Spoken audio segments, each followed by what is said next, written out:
ವಿಲ್ಲಾದಲ್ಲಿ ಆ ರಾತ್ರಿ ಅವನು ರೋಶಿನಿ ಪಕ್ಕ ಬಂದು ಮಲಗಿದ್ದ. ಇದು ಗಾಢ ನಿದ್ರೆಯಲ್ಲಿದ್ದ ರೋಶಿನಿಗೆ ಗೊತ್ತಾಗ್ಲಿಲ್ಲ. ಅವನು ಅವಳ ತಲೆನ ಪ್ರೀತಿಯಿಂದ ಮೆಲ್ಲಿಗೆ ಸವರಿ, ನೀನು ನನಗಾಗೆ ಹುಟ್ಟಿರೋ ದೇವತೆ, ನಿನ್ನನ್ನು ಯಾವ ಕಾರಣಕ್ಕೂ ಕಳ್ಕೊಳ್ಳಲ್ಲ ಅಂತ ಮನ್ಸಲ್ಲೇ ಅಂದ್ಕೊಂಡ. ತಕ್ಷಣ ರೋಶಿನಿ ನಿದ್ರೆಯಲ್ಲೇ ಪಕ್ಕಕ್ಕೆ ತಿರುಗಿ ಅಲ್ಲಿದ್ದ ಬೆಡ್ಶೀಟನ್ನು ಮೈಮೇಲೆ ಹೊತ್ಕೊಂಡು, ಆದರೆ ಈತ ಪಕ್ಕದಲ್ಲಿ ಮಲಗಿರೋದು ಅವಳ ಗಮನಕ್ಕೆ ಬರಲಿಲ್ಲ. ತಕ್ಷಣ ರೋಶಿನಿ ಸುಸ್ತಾಗಿರೋದನ್ನ ಅವನು ಗಮನಿಸಿ ಅವಳನ್ನ ಡಿಸ್ಟರ್ಬ್ ಮಾಡೋದು ಬೇಡ ಅನ್ಕೊಂಡ. ಅಲ್ಲೇ ಪಕ್ಕಕ್ಕೆ ತಿರುಗಿ ಮಲ್ಕೊಂಡ. ಅದೇ ಸಮಯ ರಿಷಿ ಹೇಳಿದ ಮಾತುಗಳು ಅವನ ಮನಸ್ಸಿನೊಳಗೆ ಬಂದ್ವು. ರೋಶಿನಿಗೆ ನಿನ್ನ ಪರ್ಪಸ್ ಗೊತ್ತಾ ಅಂತ ಅಂದಿದ್ದಕ್ಕೆ ಇವನು ಗೊತ್ತಿಲ್ಲ ಅಂದಿದ್ದ. ಈ ಘಟನೆ ನೆನಪಿಗೆ ಬಂತು. ಹಾಗೆ ಕಣ್ಮುಚ್ಚಿ ಯೋಚಿಸೋದಕ್ಕೆ ಶುರು ಮಾಡ್ದ. ಅವನ ಜೀವನದಲ್ಲಿ ನಡೆದಿರೋ ಕೆಲವು ಘಟನೆಗಳು ಎಲ್ಲ ನೆನಪಿಗೆ ಬರೋಕ್ಕೆ ಶುರುವಾದವು. ರೋಶಿನಿ ಮೊದಲನೇ ಸಲ ಯಾರೋ ವ್ಯಕ್ತಿಯಿಂದ ಬಲಾತ್ಕಾರಕ್ಕೆ ಗುರಿಯಾಗಿದ್ದ ಆ ಮನೆಯಲ್ಲೇ. ಬೆಳಗಿನ ಸಮಯ. ರೋಶಿನಿ ಆ ಸಮಯದಲ್ಲಿ ಇನ್ನೂ ಇವನಿಗೆ ಅಷ್ಟು ಪರಿಚಯ ಆಗಿಲ್ಲ. ಮಳೆಯಲ್ಲಿ ನೆಂದ್ರೆ ಇವನ ದೇಹಕ್ಕೆ ಆಗುವ ಉರಿಯ ಬಗ್ಗೆ, ಇವನನ್ನ ಯಾರೋ ಶೂಟ್ ಮಾಡಿ ಕೊಲೆ ಮಾಡೋಕ್ಕೆ ಪ್ರಯತ್ನ ಪಡ್ತಾ ಇದ್ದಾರೆ ಅನ್ನೋ ವಿಷಯದ ಬಗ್ಗೆ ಯೋಚನೆ ಮಾಡಿಕೊಂಡು ಅತ್ತಿಂದಿತ್ತ ಓಡಾಡ್ತಾ ಇದ್ದಾನೆ. ತಕ್ಷಣ ಮೊಬೈಲ್ ರಿಂಗ್ ಆಗುತ್ತೆ. ತೆಗೆದು ಯಾರು ಅಂತ ನೋಡಿದ್ರೆ ರಿಷಿ ಕಾಲ್ ಮಾಡ್ತಿದ್ದಾನೆ. ತಕ್ಷಣ ರಿಸೀವ್ ಮಾಡಿ, ಹೇಳೋ ಅಂದ. ಅದಕ್ಕೆ ರಿಷಿ, ನೀನು ಹೇಳಿದ ರೀತಿ ಈ 15 ದಿನಗಳಿಂದ ನಿಮ್ಮ ದೊಡ್ಡಪ್ಪ ಫ್ಯಾಮಿಲಿ, ಚಿಕ್ಕಪ್ಪ ಫ್ಯಾಮಿಲಿ ಎರಡನ್ನೂ ಕಂಟಿನ್ಯೂಸ್ ಆಗಿ ಅಬ್ಸರ್ವ್ ಮಾಡ್ತಿದ್ದೀನಿ ಅಂತ ಡೀಟೇಲ್ಸ್ ಕೊಟ್ಟ. ತಕ್ಷಣ ಆರಿ ಅರ್ಧದಲ್ಲೇ ನಿಲ್ಲಿಸು ಅಂತ ಹೇಳಿ, ಫೈನಲ್ ಆಗಿ ಏನು ಅಂತ ಹೇಳು ಅಂದ. ಅದಕ್ಕೆ ರಿಷಿ, ಇನ್ನೂ ಏನೂ ಸಿಕ್ಕಿಲ್ಲ, ಎರಡೂ ಫ್ಯಾಮಿಲಿಯಲ್ಲೂ 30 ಜನ ಇದ್ದಾರೆ, ಅವರೆಲ್ಲರೂ ಫೋನ್ ನಂಬರ್ಸ್ಗಳನ್ನು ಟ್ಯಾಪಿಂಗ್ ಮತ್ತು ಟ್ರೇಸ್ ಮಾಡಿ ಚೆಕ್ ಮಾಡಿಸ್ದೆ. ಆದರೆ ಒಬ್ಬರೂ ಕೂಡ ಎಲ್ಲೂ ಯಾರ ಹತ್ರನೂ ನಿನ್ನ ಬಗ್ಗೆ ಒಂದು ಮಾತು ಕೂಡ ಮಾತಾಡಿಲ್ಲ. ನಿನ್ನನ್ನು ಕೊಲೆ ಮಾಡೋ ವ್ಯಕ್ತಿಗಳು ಇವರಲ್ಲ ಅಂತ ಅನ್ನಿಸ್ತಾ ಇದೆ ನನಗೆ ಅಂದ. ಅದಕ್ಕೆ ಇವನು ಇಲ್ಲ ಅನ್ನೋ ಹಾಗೆ ತಲೆ ಆಡಿಸಿ, ಇಲ್ಲಿ ನೋಡು ರಿಷಿ, ಎಜುಕೇಷನ್ ಮುಗಿಸಿ 1 ತಿಂಗಳು ನಾನು ವಿದೇಶದಲ್ಲೇ ಇದ್ದೆ. ನಮ್ಮ ತಂದೆ ತೀರ್ಕೊಳ್ಳೋ ಟೈಮ್ನಲ್ಲಿ ಬರೆದಿರೋ ವಿಲ್, ಆಸ್ತಿ ವಿಚಾರದ ಬಗ್ಗೆ ಆವಾಗ ಏನೂ ನಡೆದಿಲ್ಲ. ನಮ್ಮ ತಂದೆ ತೀರ್ಕೊಂಡಾಗ ನಾನು ಇಲ್ಲಿಗೆ ಬಂದೆ. ತಕ್ಷಣ ನನ್ನ ಮೇಲೆ ಕೊಲೆ ಪ್ರಯತ್ನ ಆಗಿದೆ. So it's about the will, ಅದಕ್ಕೆ ತಾನೇ ಇದೆಲ್ಲ ಅಂದ. ಅದಕ್ಕೆ ರಿಷಿ, ಹೌದು ಕಣೋ, ನೀನು ಹೇಳ್ತಿರೋ ವಿಷಯ ಸರಿ ಅನ್ಸುತ್ತೆ ಅಂದ.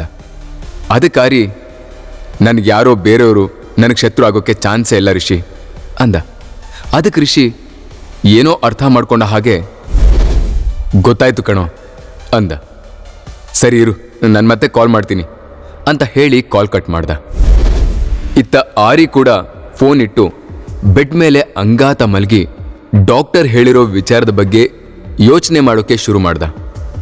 ಡಾಕ್ಟರ್ ಅವನಿಗೆ ಧೈರ್ಯ ಹೇಳೋ ರೀತಿಯ ಧ್ವನಿಯಲ್ಲಿ, ಏನು ಟೆನ್ಷನ್ ಮಾಡ್ಕೋಬೇಡಿ, ಇವಾಗ ಎಲ್ಲ ಸಮಸ್ಯೆಗಳಿಗೂ ಸೊಲ್ಯೂಷನ್ ಸಿಕ್ಕೇ ಸಿಗುತ್ತೆ, ಆದರೆ ಸಮಸ್ಯೆ ಏನು ಅಂತ ಗೊತ್ತಾಗಬೇಕು ಅಷ್ಟೆ. ಅದಕ್ಕೆ ತಕ್ಕಂತೆ ಟ್ರೀಟ್ಮೆಂಟ್ ತಗೊಂಡ್ರೆ ಯಾವ ಕಾಯಿಲೆ ಆದರೂ ಗುಣ ಮಾಡಬಹುದು ಅಂದರು. ಇದನ್ನು ಮಲಗಿ ಯೋಚಿಸ್ತಾ ಇದ್ದ. ಅವನು ಎದ್ದು ಬೆಡ್ ಮೇಲೆ ಕೂತ್ಕೊಂಡ. ತಕ್ಷಣ ಮತ್ತೆ ಆ ಡಾಕ್ಟರ್ ಹೇಳಿದ್ದು ನೆನಪಿಗೆ ಬಂತು.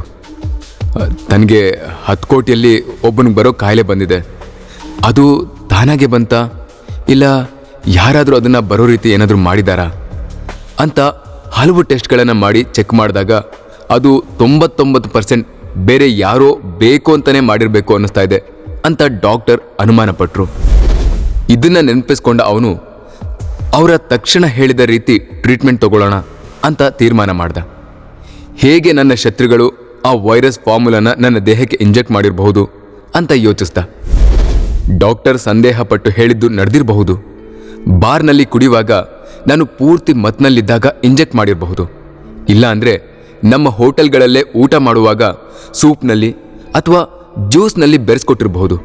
ಒಟ್ನಲ್ಲಿ ನಾನು ಗಮನಿಸದೇ ಇರೋ ಸಮಯ ನೋಡಿ ಅದನ್ನು ನನ್ನ ದೇಹಕ್ಕೆ ಇಂಜೆಕ್ಟ್ ಮಾಡಿ ಆ ಹಾರ್ಮೋನ್ ಅಲರ್ಜಿ ಅನ್ನೋ ಈ ದೊಡ್ಡ ಕಾಯಿಲೆನ ನನಗೆ ಕೊಟ್ಟಿದ್ದಾರೆ. ಇದರಿಂದ ಹೇಗೆ ರಿಕವರ್ ಆಗೋದು ಅನ್ನೋದನ್ನು ಯೋಚಿಸಬೇಕು. ಅದ್ರ ಜೊತೆ ನನ್ನನ್ನು ಕೊಲೆ ಮಾಡೋದಕ್ಕೆ ಪ್ರಯತ್ನ ಪಡ್ತಿರೋದು ಯಾರು ಅದನ್ನು ಕೂಡ ಕಂಡುಹಿಡಿಬೇಕು. ಹೀಗೆ ಎಲ್ಲವನ್ನೂ ಯೋಚಿಸ್ಕೊಂಡೇ ನಿದ್ರೆಗೆ ಜಾರ್ದ. ಅವತ್ತು ರಾತ್ರಿ ಒಂದು ರೆಸ್ಟೋರೆಂಟ್. ರಿಷಿ ಆರಿ ಕೂತ್ಕೊಂಡು ಬಿಯರ್ ಕುಡಿತಾ ಇದ್ದಾರೆ. ಆ ರೆಸ್ಟೋರೆಂಟ್ ಒಳಗೆ ಸುತ್ತಲೂ ನೋಡಿದ ಆರಿ ರಿಷಿ ಹತ್ರ ಮೆಲ್ಲಿಗೆ, ನನ್ನ ಒಳಗಡೆ ಇರೋ ಸಿಕ್ಸ್ತ್ ಸೆನ್ಸ್ ನನಗೆ ಒಂದು ವಿಷಯ ಹೇಳ್ತಿದೆ, ಅದು ಸರಿನಾ ತಪ್ಪ ಹೇಳು ಅಂತ ಕೇಳ್ದ. ಅದಕ್ಕೆ ರಿಷಿ ಏನದು ಅಂತ ಕೇಳ್ದ. ತಕ್ಷಣ ಆರಿ ನನ್ನನ್ನು ಯಾರೋ ಫಾಲೋ ಮಾಡ್ತಾ ಇದ್ದಾರೆ ಅನ್ನಿಸ್ತಾ ಇದೆ ರಿಷಿ ಅಂದ. ರಿಷಿ ಮೆಲ್ಲನೆ ಧ್ವನಿಯಲ್ಲಿ, ನೀನು ಸೂಪರ್ ಕಣೋ, ನಿನ್ಗನ್ನಿಸ್ತಿರೋದು 100% ಕರೆಕ್ಟ್ ಅಂತ ಹೇಳ್ದ.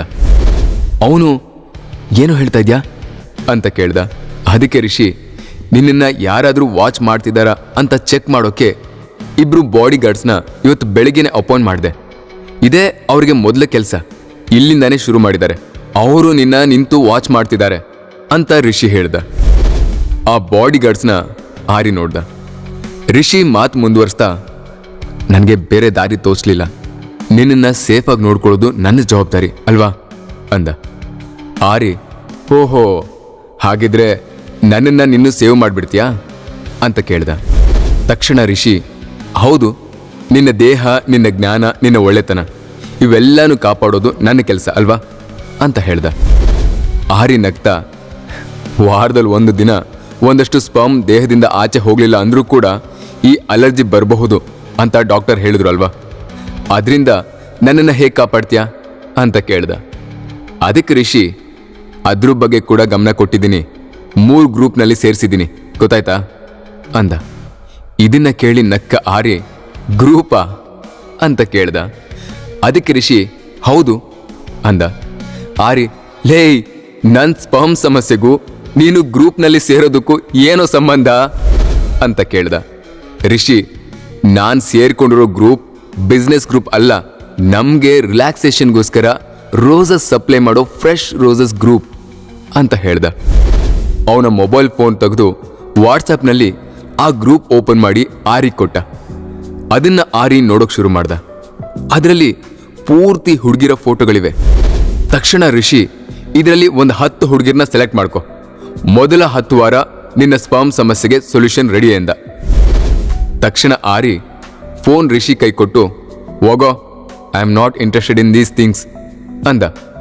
ರಿಷಿ, ಬೇರೆ ಏನಿದೆ ನೀನು ರಿಲ್ಯಾಕ್ಸ್ ಆಗೋದಕ್ಕೆ ಅಂತ ಕೇಳ್ದ. ಅದಕ್ಕೆ ಆರಿ, ನನಗದಕ್ಕೆಲ್ಲ ಉತ್ತರ ಗೊತ್ತಿಲ್ಲ, ಆದರೆ ಹೇಗಾದರೂ ನನಗೆ ಈ ಹಾರ್ಮೋನ್ ಅಲರ್ಜಿ ಬರಬಾರ್ದು ಅಂದ. ತಕ್ಷಣ ರಿಷಿ, ಯಾವುದಾದ್ರೂ ಒಂದು ಹುಡುಗಿನ ಲವ್ ಮಾಡೋ ಅಂದ. ಆ ತಕ್ಷಣ ಮಳೆ ಬರೋಕ್ಕೆ ಶುರುವಾಯಿತು. ಇವರು ಹೋಗಿದ್ದು ಓಪನ್ ರೆಸ್ಟೋರೆಂಟ್ ಬೇರೆ. ತಕ್ಷಣ ರಿಷಿ ಓಡಿ ಹೋಗಿ ಅಲ್ಲೇ ಇದ್ದ ಒಂದು ಕೊಡೆನ ತಗೊಂಡು ಬಂದು ಆರಿಗೆ ಹಿಡಿದು ಮಳೆ ಬೀಳದೆ ಇರೋ ಜಾಗಕ್ಕೆ ಕರ್ಕೊಂಡು ಹೋದ. ತಕ್ಷಣ ಯಾರಿಗೋ ಫೋನ್ ಮಾಡಿ, ಬೇಗ ಕಾರವನ್ನು ತಗೊಂಡು ಬನ್ನಿ ಅಂತ ಜೋರಾಗಿ ಕಿರ್ಸ್ತಾ ಹೇಳಿ ಫೋನ್ ಕಟ್ ಮಾಡ್ದ. ಮಳೆ ಹೆಚ್ಚಾಯ್ತು. ಮಳೆಯಲ್ಲಿ ಆರಿ ನೆಂದಿರೋದು ನೋಡಿ ರಿಷಿ, ಇಷ್ಟೆಲ್ಲ ಮಾಡಿದ್ರು ನೆಂದ್ಬಿಟ್ಟಿಯಲ್ಲೋ ಅಂದ. ತಕ್ಷಣ ಕಾರವನ್ ಬಂತು. ಇಬ್ರು ಹತ್ತೋಕ್ ಹೋಗುವಾಗ ಟಪ್ ಅಂತ ಗನ್ ಬುಲೆಟ್ ಶಬ್ದ ಕೇಳಿಸ್ತು. ಅವರ ಪಕ್ಕದ ಟೇಬಲ್ ಮೇಲಿದ್ದ ಬಿಯರ್ ಬಾಟಲ್ ಹೊಡೆದು ಚೂರಾಯ್ತು. ತಕ್ಷಣ ಅಲ್ಲಿದ್ದ ಬಾಡಿ ಗಾರ್ಡ್ಸ್ ಎಲ್ಲರೂ ಓಡ್ ಬಂದ್ರು. ರಿಷಿ ಅಲ್ಲೇ ಇದ್ದ ಟೇಬಲ್ ಕ್ಲಾತ್ ತಗೊಂಡು ಅವನನ್ನ ಕವರ್ ಮಾಡ್ಕೊಂಡು ಹೋಗಿ ಕ್ಯಾರವನ್ನಲ್ಲಿ ಹತ್ಸಿದ. ತಕ್ಷಣ ರಿಷಿ ಆ ಬಾಡಿ ಗಾರ್ಡ್ಗಳಿಗೆ ಎಲ್ಲ ಕಡೆ ಸರ್ಚ್ ಮಾಡಿ ಅಂತ ಕಿರ್ಚ್ ಹೇಳ್ದ. ಆ ಬಾಡಿ ಗಾರ್ಡ್ಸ್ ಹೋದ್ರು. ಆರಿ ಆತಂಕದಲ್ಲಿ ಕೂತಿದ್ದಾನೆ. ಆಗ ರಿಷಿ ಅವನ ಹತ್ರ ಬಂದು, ಸಾರಿ ಕಣೋ ಅಂದ. ಅದಕ್ಕೆ ಆರಿ, ಇವಾಗ ಉರಿ ಸ್ಟಾರ್ಟ್ ಆಗತ್ತೆ, ನೀನ್ ಆಚೆ ಹೋಗು ಅಂತ ಹೇಳ್ದ.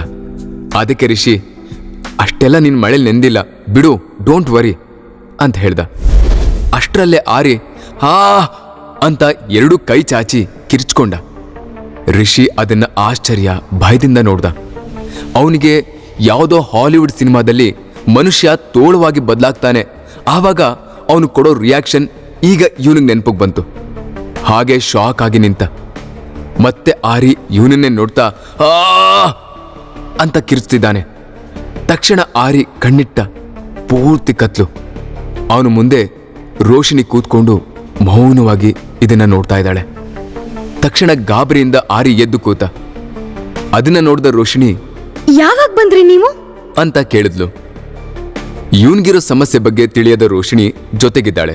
ಆದ್ರೆ ಸಮಸ್ಯೆ ಬಗ್ಗೆ ಗೊತ್ತಾದ್ರೆ ಅವಳು ಹೇಗೆ ರಿಯಾಕ್ಟ್ ಮಾಡಬಹುದು ಅದನ್ನ ತಿಳ್ಕೊಳ್ಳೋಣ ಮುಂದಿನ ಭಾಗದಲ್ಲಿ.